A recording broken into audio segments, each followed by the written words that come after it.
This episode is brought to you by my friend Rebecca Walser, a financial expert who can help you protect your wealth. Book your free call with her team by going to friendofdinesh.com. That's friendofdinesh.com. Coming up, I'll make the case for why so many public institutions from the FBI to the CDC have earned our distrust. Debbie's going to join me for our Friday roundup. We'll discuss how Virginia Governor Youngkin is dispatching troops to the southern border, Attorney General Ken Paxton's woes in Texas, and baseball players speaking out against woke propaganda. I'll also continue my discussion of the new morality of I, myself, and me. Hey, if you're watching on Rumble or listening on Apple, Google, or Spotify, please hit the subscribe button. I'd appreciate it. This is the Dinesh D'Souza Show.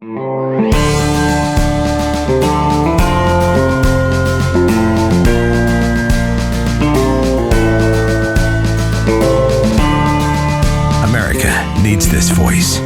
The times are crazy. In a time of confusion, division, and lies, we need a brave voice of reason, understanding, and truth. This is the Dinesh D'Souza Podcast. One by one, the major institutions of American life are now earning our distrust. Think about that. We want to have trust in our public institutions. And I have to say, when I came to America as a teenager in the late 70s, I had this sort of trust. And the trust was not just, you may say, blind faith. It was based upon the fact that institutions worked. Institutions seemed to provide what they were set up to do. And even though, of course, human nature being what it is, institutions do have certain predispositions. They have certain biases. They reflect the biases of the people who are in those institutions. And so over time, as I got to know America better, I'm like, well, universities are, in fact, biased to the left. But at the same time, it's one thing to say you're biased to the left. It's another thing to say that you are an organ of pure propaganda. If somebody says something, it's not only something that reflects a sort of predilection or bias, it's flatly untrue, and yet they're teaching it, and it's in the textbooks. Or take the media.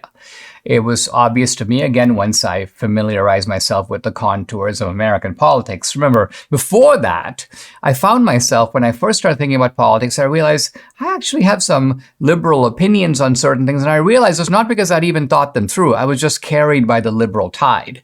But then as I became a little more alert, I began to realize, the people on the media, they're spinning the news to the left. But again, spinning the news to the left is not the same thing as making stuff up. It's not the same thing as knowing something is true and important and deciding, hey, like the Hunter Biden laptop, I'm just not going to report on this. I'm going to hope that no one finds out about this.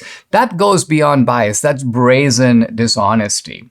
And so one by one, these institutions, universities, schools, the media, you begin to see have become increasingly dishonest and propagandistic. And yet there were other institutions in which we retained our trust. We thought, well, okay, that's that, but, we can still trust the police. We can still trust the FBI. We can still trust, to a certain degree, the U.S. government. Not to say we don't have a CIA, not to say that there isn't some sort of institutional subterfuge, but think about something as simple as blowing up the Nord Stream pipeline.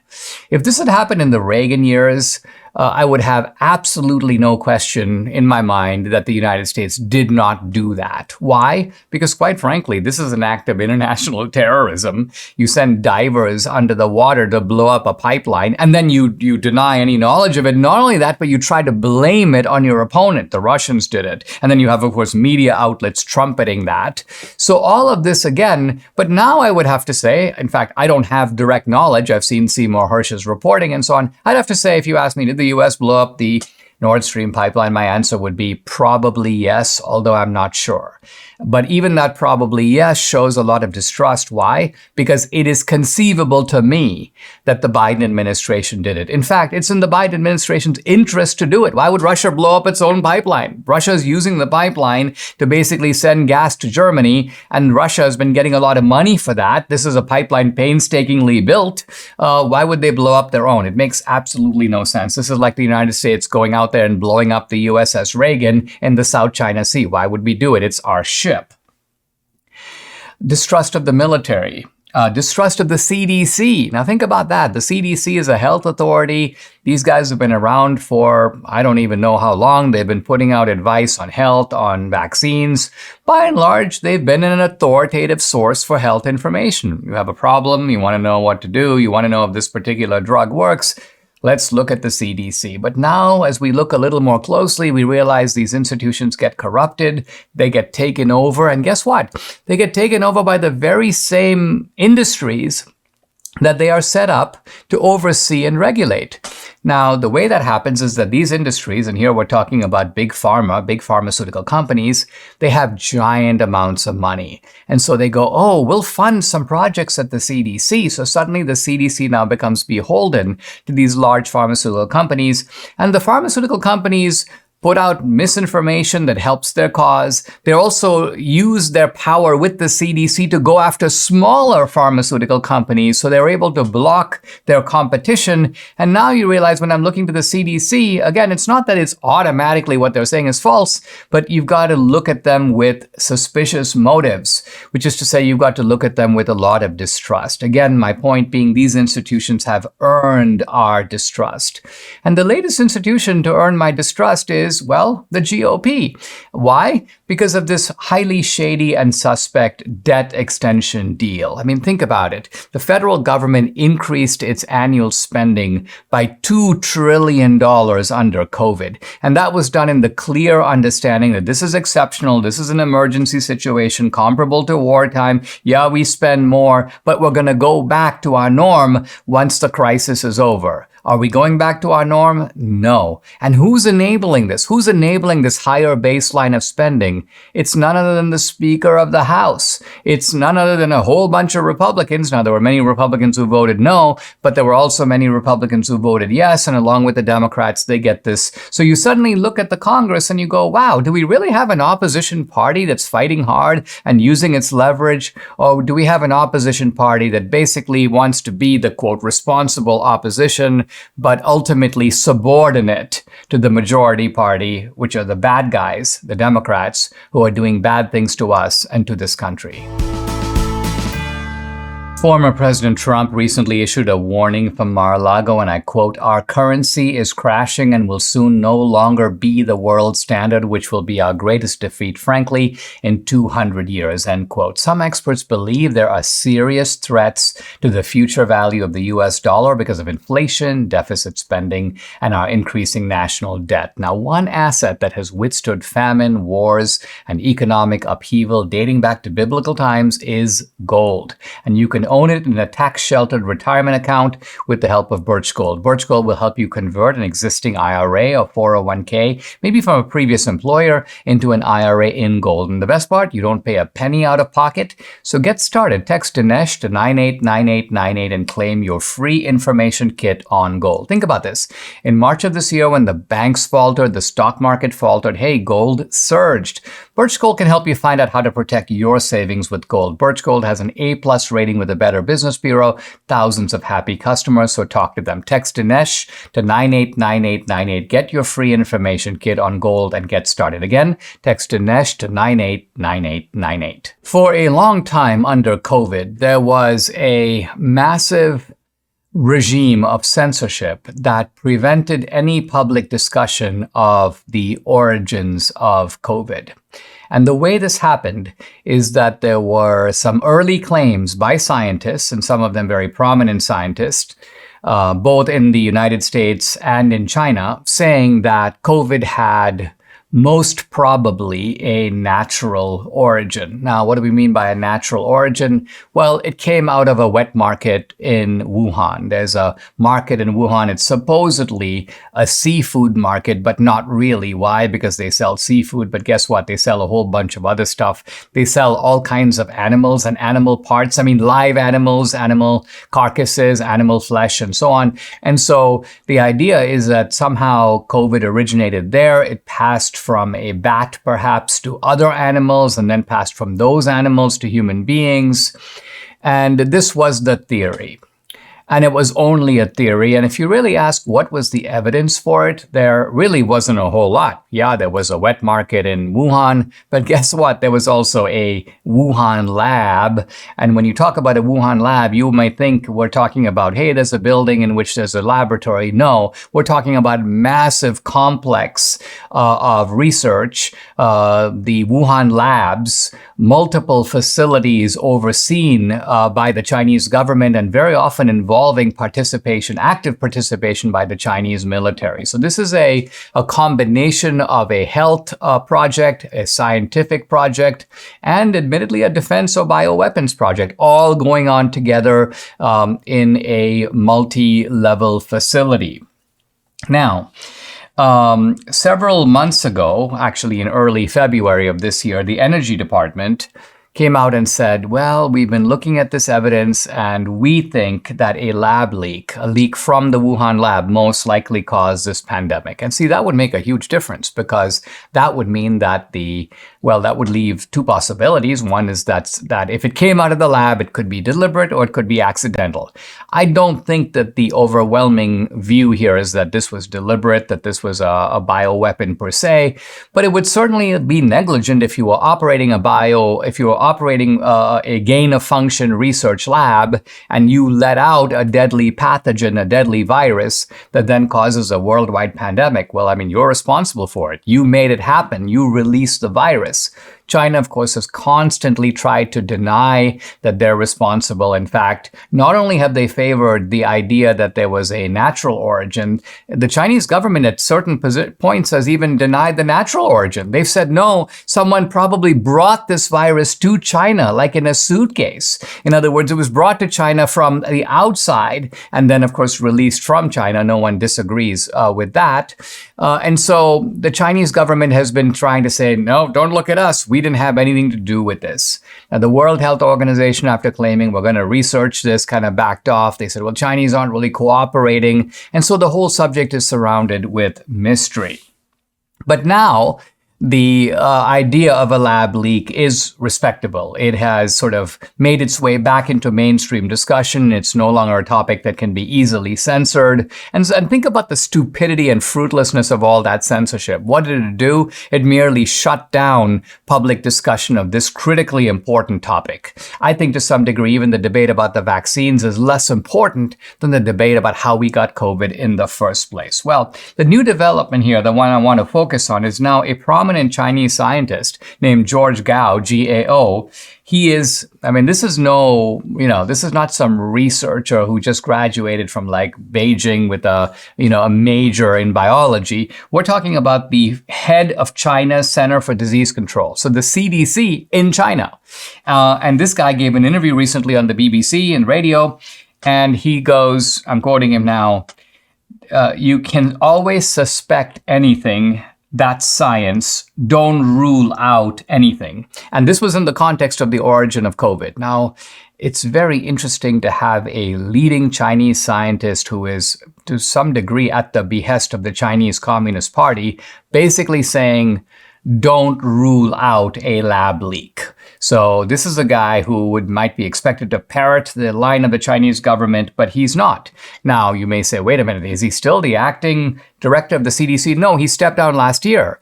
But of course, still to have a leading Chinese scientist leave open the possibility, contradicting, by the way, the positions of the Chinese government, that this could be a lab leak, I think is a very interesting event in the aftermath of what the Energy Department concluded several months ago, namely that a lab leak is, in fact, plausible. It's plausible to me. Look at the signature of COVID. It has a lot of elements that you don't see in normal viruses. Even the vaccine against COVID doesn't act like a normal vaccine. Now, is it just because it's a bad vaccine? The vaccine doesn't really work? That could be. The other possibility is that COVID has features. The virus itself has features that don't emerge ordinarily from nature. And so the normal types of vaccines that we've been developing to fight other infectious diseases, which have been pretty effective against those, right? You take a polio vaccine, you're not expected to get polio. You're not expected to give polio to other people. Clearly, the COVID vaccine isn't like that. And so while there are scientists now who still uphold the idea that this was probably of natural origin, There are also prominent scientists on the other side, including now the guy from China, saying that we can't write off the possibility that this virus came out of the Wuhan complex. Debbie and I started eating better this year. We've lost weight, but foods we can't seem to eat enough of, and it's a requirement, are veggies and fiber. Now, what better way? There's no better way to get all your fruits and veggies plus fiber than with Balance of Nature. Balance of Nature Fiber and Spice, right here. It's a proprietary blend of 12 spices for digestive health. The intense flavors and deep colors of spices are the most condensed whole food source of phytonutrition available. It's recommended to be paired with this, the star product, fruits and veggies in a capsule. So easy. Select the whole health system for the best price. Now, start your journey to better health right now. Take advantage of Balance of Nature's offer, $25 off plus free fiber and spice with your first preferred order of fruits and veggies when you use discount code America. The offer can end at any time, so take advantage of it now. Call 800-246-8751. That's 800-246-8751, or go to balanceofnature.com. Use discount code America. Debbie and I here for our Friday roundup, and we thought we'd start by talking about this very strange business with the Texas Attorney General Ken Paxton. I mean, here you have a Republican House with a Republican Speaker who mobilized a majority vote, and a pretty decisive one, to impeach Paxton. And now the upshot of this is that it goes to the Senate for a trial. There needs to be a 2/3 vote to remove Paxton. And that trial, I think, is going to occur. Well, it has to occur before the end of August. Most likely it will occur in August. But in the meantime, Paxton can't serve. He's sort of suspended. He has to sort of step to the side and prepare his defense for the Senate trial. And I believe, didn't we see that Abbott, the governor, is appointed a sort of an interim acting attorney general. Now, this is the same Ken Paxton who was just reelected by the voters and by a pretty decisive margin. So what do you think is going on? This is very odd. It's odd for Republicans in a Republican state to do this to a pretty outspoken and by many people's measure effective attorney general. Well, full disclosure, I've known Ken Paxton and his wife for many years, a decade really. And in fact, you know, when I was president of Spirit of Freedom Republican Women, I can't even talk this morning, you know, I had him come and speak a couple of times. And so we met back in 2014, 2013, somewhere around there. And listen, the voters keep electing him. The problem, I see this as a problem of, I think he's making too many enemies, and it's actually a good thing really for us, because those enemies are bad people. They're people that don't have a conservative agenda. Now, I can't speak for the House members that you claim yesterday, the Texas House members that voted to impeach him, that you said were conservative, because I find that very hard to believe. I am pretty certain that the evangelical conservatives in the state house voted against the impeachment. Well, if you look at the numbers, you know, the vote was so lopsided, 121 to impeach, 23 not to impeach. So just look at the logic of that. There's no way there are only 23 conservatives in the entire Texas House. Yeah, there are some rhinos here. There are some moderates who are nevertheless Republicans. But the point being, the ratio of the moderates to the conservatives is probably going to be somewhat even.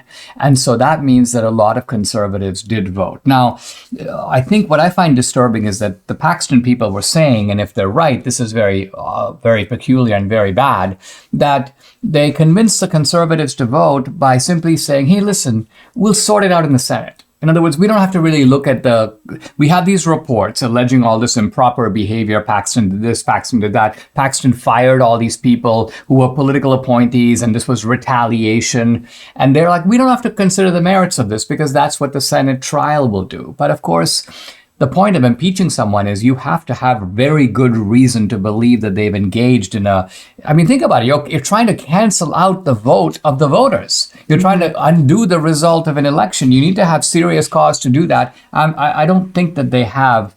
Think about it. They didn't even have a trial. They didn't have a trial. And according to many people, including Paxton, This whole impeachment process was illegal because it violated Texas state law. So if that's the case, that's going to have to be sorted out because, how is the Senate then going to vote on something that's illegal? Well, I mean, this becomes a very good defense for Paxton. And what's Debbie referring to here? She's referring to the fact that the impeachment law, and impeachment laws can vary, but in Texas, it's basically this. You have to be impeached for things that you did in your current term of office. So you can't have some guy who's elected by the voters and reelected like Paxton and then go, well, listen, 15 years ago you did that. Because the idea was, hey, wait a minute. If he did that, his opponent could have brought that up in the election, could have put it before the voters. The voters could take that into account and decide for themselves. So you can't dredge up old stuff. And this, in fact, is old stuff. In fact, it obviously long precedes Paxton's re-election. Some of it goes back to 2019, 2018. Some of it involves a woman who's making claims against Paxton, a kind of a wrongful conduct claim. Apparently, Paxton went to the legislature and said, let's settle this. He wanted them to appropriate some money to sort of settle the case. The legislature decided no. But again, I don't see where's the grounds for impeachment. Right. Well, according to this outside law firm, there isn't any. It says Paxton didn't break laws or violate office procedure. So, and this was an outside firm that did a review of all these charges. And you said that they posted this even before the election, right? So that the voters could see this. So apparently the Texas House took it upon itself to undo what the voters in November did. Quite clearly, there's a kind of vendetta against Paxton. It must be, as you say, that he made a lot of enemies, and they're like, this is an opportunity to gang up on him. Mm-hmm. I don't think it's going to work in the Senate, but the fact that they were able to put him out of business for the summer. Well, and it goes back to even to Trump's impeachment. Is it now a case that you're impeaching people because you don't like them? You don't like what they did Forget before. about high crimes and misdemeanors. Right. You just don't like them. They kind of get under your skin, or they did something way back before they were even in office. And you're like, yeah, I think I'm going to bring that up. We call this defining impeachment down.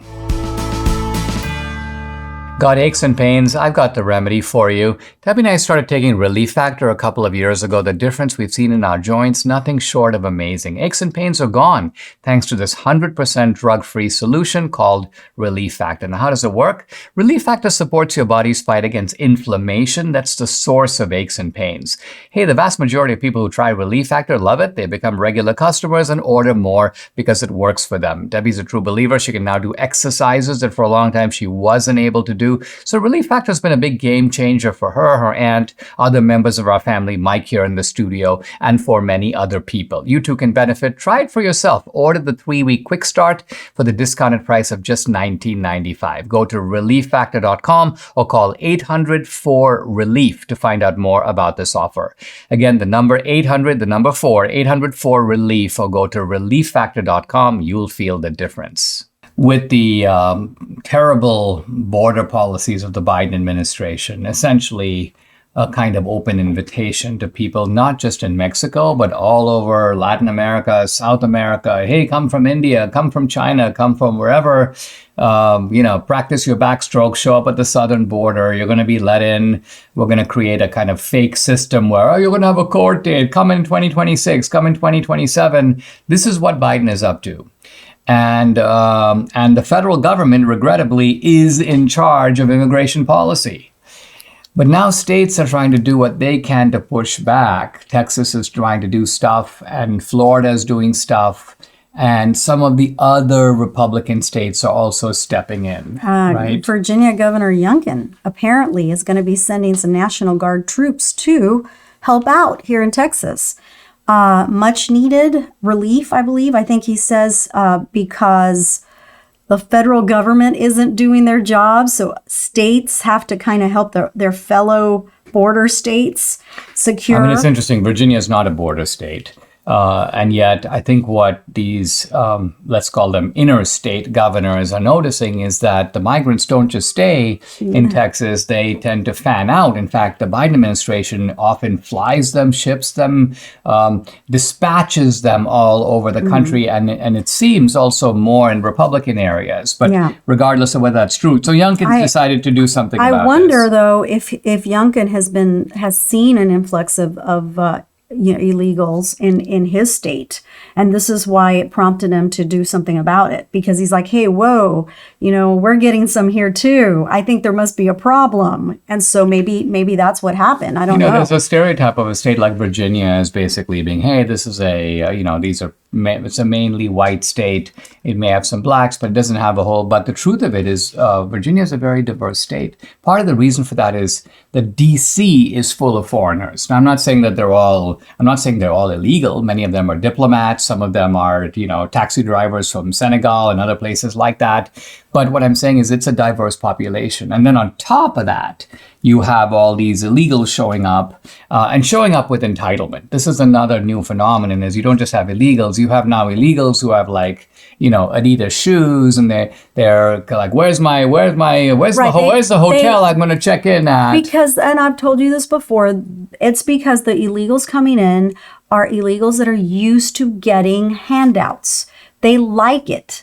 And so I don't know why anyone thinks that for some reason they come to America and they're going to change. But the point I'm making is they're not even desperately poor. If you look at these guys, they're wearing very nice jeans. They seem to have they have their iPhones. They have phones. And also their expectations. Their expectations are kind of in line with, okay, I'm here. Now who's going to look after me? Where are the provisions for my support? I've seen videos of illegals who refuse to be checked into certain types of housing and so on because they think it's substandard. Or don't like the food. They don't like the food. Complain about the food. Where's the menu? Yeah, it's not. And so the other similar states that are helping out, Tennessee, Nebraska, Mississippi, and of course Florida, are also announcing deployments of their National Guard troops. In some cases, these are pretty small numbers of people. I mean, Youngkin is sending 100. Some of the other states are sending a dozen. That's more symbolic, I think. It's symbolic, but I think it reflects, and you can see these, of course, all Republican states. These are the Republicans trying in their own way to push back against the Biden administration. Yeah, no, I agree. And it really baffles me because even in the Valley, my mother is so funny. I keep asking her, hey, Mom, are you seeing any? Because I'm going there next week. And maybe I'll drive down to the border to see what's going on down there. But I say, I ask her, hey, are you seeing a huge amount of illegals? And she's like, no, I don't think so. I think it's just the same old people. But what you have to, understand is that in the Valley, the Hispanic population is like 90%. So it's kind of hard to tell. Everyone's already Hispanic. Yeah, it's kind of hard to tell. Well, the other thing is that we know that in some cases, like El Paso, there is just a massive influx and the whole town is upside down and there are encampments on the streets. But in other places, it's a way station. You come in into the Valley. It may be that in the Valley as well, because I've asked my mom if she's seen any encampments or tents and that kind of thing, and she says she hasn't. So we'll see. When I go next week, I will come back with some intel. Your mom's also in her mid-80s, and she's not exactly all that mobile, so she's not... she doesn't go out that much. So, I'll be able to see for myself what's going on in the Valley, at least in the Rio Grande Valley. I know that Marjorie Taylor Greene's bill of impeachment against Biden, and again, it's not clear where that's going. She has pretty good access to Kevin McCarthy, so it may be... In fact, there's some talk that Marjorie Taylor Greene voted for this debt ceiling extension. She voted, with McCarthy, but because McCarthy has agreed to do like 7 other things in return. I get it. Okay. So again, I've just seen a report about this. I'm not confirming it to be true, but this is how you use leverage. You say, okay, well, listen, if you want me to vote for you on this one, okay, listen, I know it's going to pass. I'll vote for you on this one, but I demand that you give me these 4 things. And if one of those things is impeachments of Mayorkas, impeachments of Merrick Garland, impeachments of Matthew Graves, and impeachments of Biden, well, it may be a price worth paying. I think when it comes to towels, nothing compares to MyPillow towels. Mike Lindell has really hit a home run with his towels. Imagine having a towel that actually works.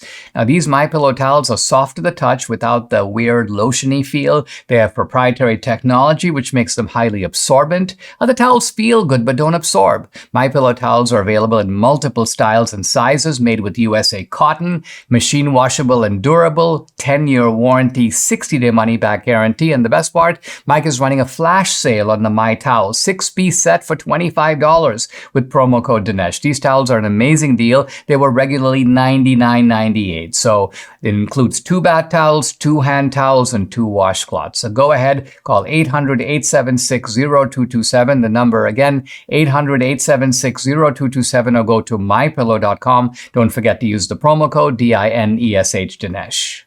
I don't know if you know, but June is Pride Month. How will you celebrate?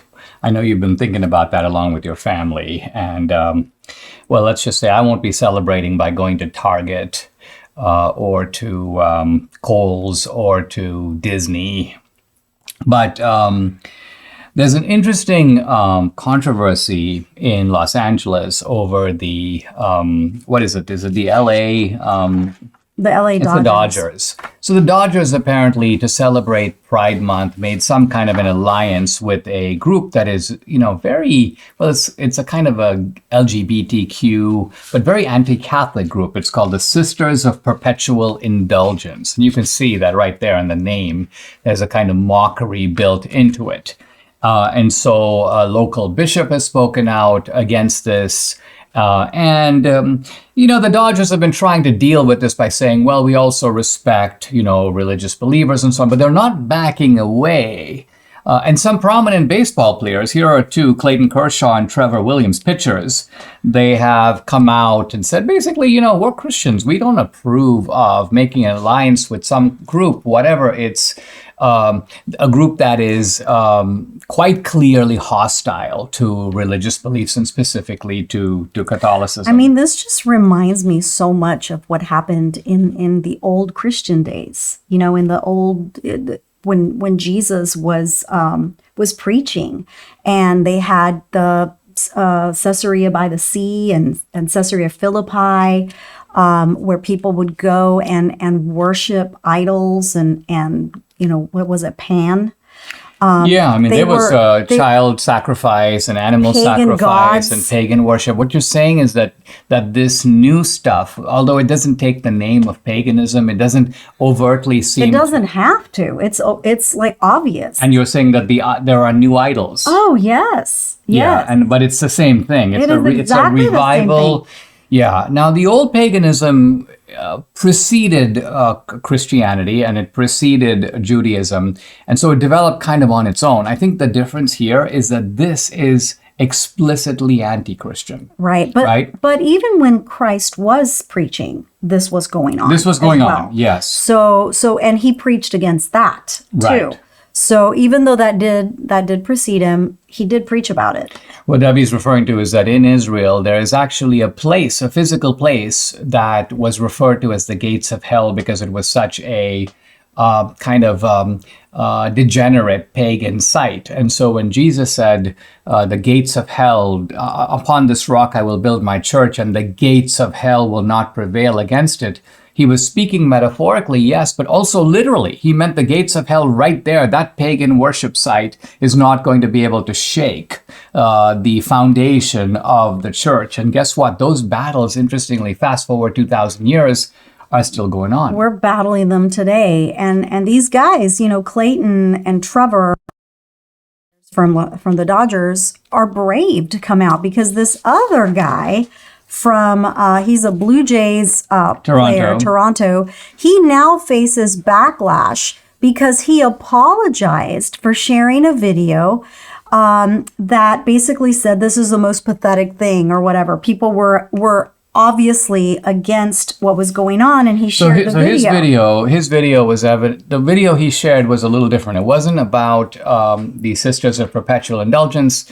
It was a video basically advocating a continuing boycott of Bud Light and Target over the kind of distribution of Pride merchandise, but Pride merchandise for children. For babies. And going all the way to babies. And so this guy shared the video, and then what happens? The team, the official establishment comes down against him, and they make him put this rather abject apology, which I'm going to read. I recognize yesterday I made a post that was hurtful to the Pride community, which includes friends of mine and close family members of mine. I'm sorry for that.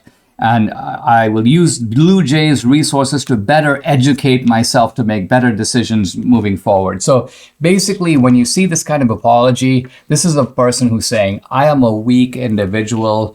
The establishment has beaten me down. I will now be in full conformity. Don't expect any trouble out of me. So I feel sorry for the guy. He's obviously just an athlete.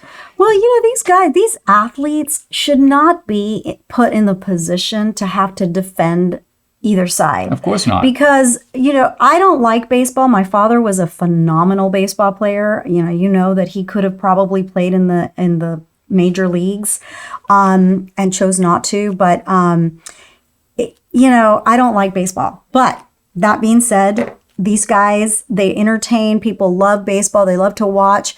But I don't really think that people that watch baseball really enjoy this other stuff that is happening on the sidelines. These sports are supposed to be unifying. I remember George Will wrote a column many years ago where he basically said baseball is the American sport. And his point was that many people prefer football, but he goes, football is a sport, and true, the whole world doesn't play American football, but there are other countries that do. But baseball and apple pie. Baseball was kind of cooked up in America. It gained momentum in America. Now, a lot of good players today come from Cuba, come from Venezuela, come from other places, but they come and play in America. Yeah. So baseball is an all-American sport, and I think what you're saying is it's regrettable. It's too bad. It's come to this. We're continuing my annual campaign to send children of prisoners, kids with a mom or dad in prison, to the fresh air and Christian fellowship of Angel Tree Camp, operated by our friends at Prison Fellowship. So if you haven't joined our campaign, today is a great time. Just go to DineshD'Souza.com, my website, click on the Angel Tree Camp banner. With summer now upon us, you and I can do something special to get these at-risk kids out of bad neighborhoods and away from gang influences. Let's turn around the lives of boys and girls by sending them to Angel Tree Camp this summer. Your gift of just $200 sends a deserving boy or girl to camp for an entire week. A lot of these kids arrive at camp feeling isolated and ashamed that they have a parent in prison through no fault of their own. But then something truly special occurs. The transition over the course of just 1 week is pretty amazing. Just go to DineshD'Souza.com, click on the Angel Tree Camp banner, or you can phone your donation to 888-206 2801. Again, the number 888-206-2801. It's a safe place for children of prisoners to experience the great outdoors, make new friends, and hear the gospel. Once more, go to DineshD'Souza.com, click on the Angel Tree Camp banner to help change a child's life for eternity. I just saw this weird article about a fight, a fracas, an attack by a bunch of teenagers on, guess what? A group of Marines. What? In any event, this was evidently something that came out of Memorial Day. It involved fireworks. And the reason we talk about these kinds of episodes is that they're often suggestive of some larger forces in our society, whether it's disrespect for the military, whether it's the fact that kids have a sense of entitlement, feel they can get away with anything. In any event, talk about the facts of what happened, at least as far as we know. Mm-hmm. So apparently this took place at the T Street Beach near the San Clemente Pier in California. Yeah. And it was celebrating, of all things, Memorial Day. Do these kids even know what Memorial Day is all about? Do they understand what the sacrifice that these men and women made and died for our country? And this is what we are commemorating, really. We're not celebrating it as much as we're commemorating it. So here you have the irony. These kids are evidently we're getting into the firework display. And so they were setting off these fireworks. They were setting off fireworks. One of the fireworks, apparently something hit one of the Marines in the head or in the face. And so they went and asked these kids, stop doing this, right? Stop. Well, apparently they didn't like being told what to do. And these were off duty. I'm not sure that they were in their Marine uniforms. I think that they probably weren't in their Marine uniforms. But anyway, in any case, these kids like jumped on them and started beating them to a pulp. And so much so that these poor Marines had to go on the ground, fetal position, kind of to say like, enough, stop. And this was so they're being punched and kicked by these guys. And when I say these guys, they're like 40 of them. So 40 guys on what? How many Marines? Just 3, I believe. 3, okay. Yeah. And so this is outrageous And somebody got it on video, and it went viral, and this is how, it kind of took off from there. But apparently these guys, they did not seek medical attention. Marines are very tough people. So they were like, probably listen, we'll be okay. But the sheriff says he's gonna step in and prosecute. Yeah, I believe 5 have actually been arrested already. From what I read a couple of days ago, this happened over the Memorial weekend, and I think some people have been arrested. Now, I do think it's interesting that the Marines, and they seem to have exercised considerable restraint here, because by and large, admittedly 40 kids against 3, but 3 Marines can do a lot of damage. I bet you these Marines decided not to fight back. They probably did. And they probably decided just to defend themselves and essentially hunker down. Good thing it didn't happen in Texas, because I can guarantee you our Marines probably would have responded. Would be packing. Well, that too. Well, I mean, had they drawn a weapon, these guys would have scattered, because after all, these, it looks like these hooligans are cowards. Yeah. And imagine the sense of entitlement when you're being asked to stop doing something that's harmed somebody, and yet you just kind of forge ahead. Yeah, I think a woman, or it says a pair of bystanders it intervened in the beating, with one woman putting herself between the victims and their assailants as she outstretched her arms and yelled, "Stop." Now, you don't see this very often, where somebody actually tries to, we did see it in New York, and look how it ended up there.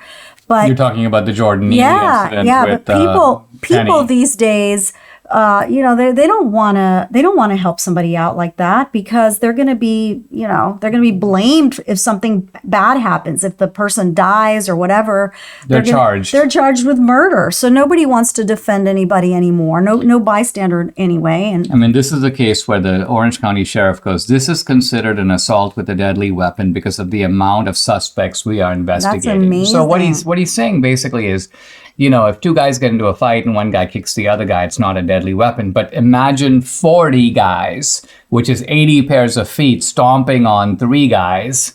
That can do some serious damage. And in fact, we're quite fortunate that didn't happen in this case. The Marines now seem to be, I'm sure they were scuffed up, but they look to be okay.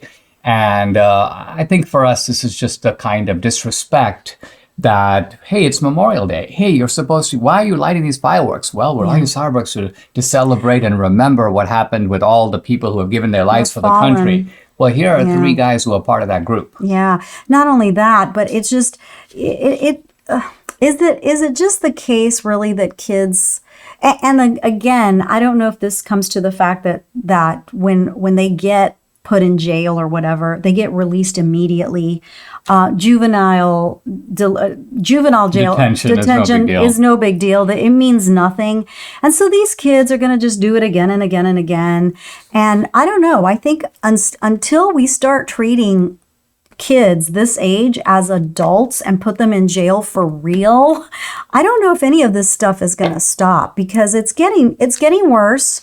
It's not getting any better, and I just don't think that kids have any respect for law and order anymore.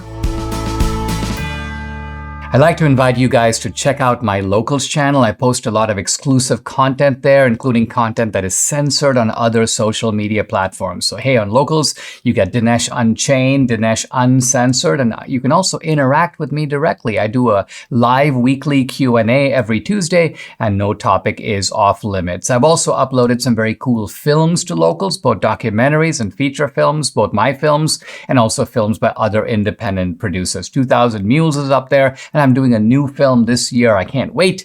And I'll be giving you the inside scoop on locals. Hey, if you're an annual subscriber, you can stream and watch all these films for free. So check out my channel at dinesh.locals.com. I'd love to have you along for this great ride. Again, it's dinesh.locals.com. I'd like to conclude my discussion of this new morality or secular morality, a morality that I've argued emerged in resistance to and opposition to religious or traditional morality. And I want to show what's wrong with this secular morality. It is appealing because it seems to promote a kind of individuality. Many people, especially young people these days, tend to believe in the inner self, that you ultimately resolve a problem, a moral problem, but even a more general problem by looking within yourself. Now, what's wrong with this? Well, I think the fundamental problem is that it is based on the assumption, and this was Rousseau's assumption, that the inner self is good. Now, hey, if Rousseau was right, the inner self is good, then sure, by consulting the inner self, we always have a standard of good that can then be applied to correct and measure up against the rest of our behavior or conduct or decisions. But is this assumption correct? Is human nature consistently and reliably good? Now, if we look at Western literature, Western music, Western art, we see the answer is no. Read Shakespeare's plays, read Othello, and read Hamlet, read Macbeth, and you begin to see political evil, moral evil, envy. Take something like Wagner's Ring trilogy. If you follow that music, you notice it kind of draws you into the inner depths of human nature. And on the surface, it all seems very pleasant and pastoral, but as you go deeper, you find anger and rage and lust and greed and vengeance and malice and all these ugly human emotions that are what Wagner is doing is through this admittedly beautiful music, nevertheless bringing all of this out: cruelty, brutality, hatred, envy. We also find in human nature this peculiar emotion called Schadenfreude, a German word which means the pleasure you take in other people's misery. Think about that. In fact, this is a big reason why some people like reality TV. It's like, wow, I thought I had problems. That person has real problems. Ha ha ha. So Schadenfreude is a kind of an unattractive human emotion, right? Because it's you're actually rejoicing in somebody else's pain. Now, there's some debate about whether in human nature does good predominate, does evil predominate. And there's a whole bunch of literature, not even religious literature. I'm just talking about scientific literature, psychological literature, which shows that beneath the motives that human beings profess, there are very often less admirable motives at work. So even when we have good motives like pity and compassion, that sometimes is mixed in with a feeling of superiority. Oh yeah, I'm better than that person. I'm going to help them because I'm the superior person and they're the inferior person. And it gives me a sense of I lord it over them by exercising this kind of magnanimity. Evolutionary psychology shows that apparent acts of generosity can sometimes be propelled by selfish motives, self-aggrandizement and self-perpetuation. So I'm not saying, no one's saying here that human nature doesn't have a good side, that human beings are incapable of virtue. No, the propensity for good is there, but so is the propensity for vice and evil. And so the question for secular morality is, when you're looking for the inner self, well, which self are you seeking? The good self or the bad self? Are you seeking the self that seeks to follow the right path or the wrong path? What principle do you have that distinguishes the good inner self from the bad inner self? And so to this question, secular morality has no answer. It's just dig in, look to the inner self. The inner self will tell you, and that's all we have to say. So secular morality refuses to admit the ancient truth of Christianity, which is that there is a corruption at the core of human nature. Remember, Christians use the phrase fallen nature. And, people think, Dinesh, are you appealing here to the Garden of Eden, eating the apple, the story of the fall? I'm like, no, I'm just making an observation about human motivation, which is derived from human experience. I mean, however you define morality, there seems to be a universal human tendency to fall short of it. And that means that there is a human propensity, a natural propensity to fall short, to do the wrong thing. And this is the real meaning of the events that transcribed in the Garden of Eden. In this sense, original sin isn't just an ancient story. It's not even just a theological proposition, but it's basically a verifiable part of human experience that all rational people can observe and give assent to. So a realistic assessment of human malevolence should convince even secular people that secular morality is based on an inadequate anthropology. So I'm not saying here that we need to get rid of this new morality. That would be hard to do. That would be impractical. It is sufficiently rooted that it would not be easy to uproot it now. But what I'm saying is that this secular morality is clearly inadequate. It's insufficient, and in some ways it's even irresponsible. So we should pursue self-fulfillment, but only in ways that are good. And this standard of good doesn't come from self-fulfillment itself. You can't just tell people, just do it, be yourself. Imagine giving that advice to Hitler. Be yourself. Just do it. No. Obviously, that idea of acting out of conviction has got to be subordinate to some higher standard of right and wrong. Subscribe to the Dinesh D'Souza podcast on Apple, Google, and Spotify, or watch on Rumble, YouTube, and SalemNow.com.